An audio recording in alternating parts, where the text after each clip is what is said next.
Hi everyone! Pang 6-7 times na naming maghatid dito. Last 4 days na naming move ng mga gamit. Kaya eto. Ay, buti walang ulan ngayon.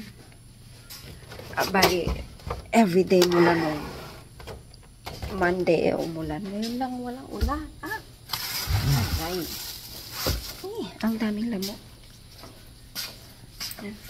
We just need that. Not much here. Yan.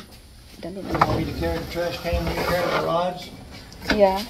Okay. If you can. Okay. There's a lot of mosquitoes. You want to take these? Oh, okay. So you can close it. I'll take the can. Okay. I'll get some more over there. Put that to TV. Ayan guys. Yan. Hakot muna kami. It's got a handle. Hello, andito na kami sa loob. Ang init sa labas. Yan, di pa maayos yung mga gamit.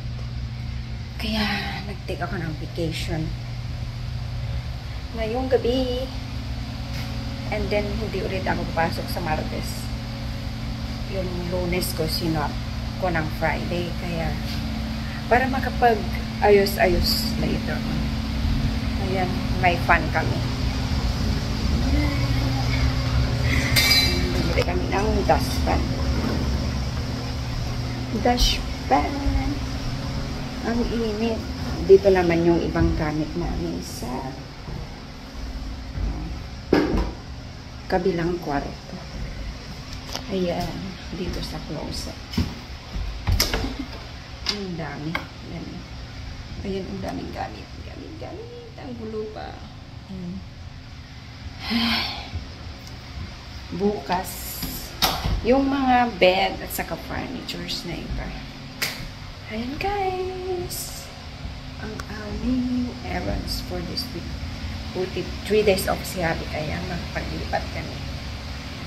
Until next vlog.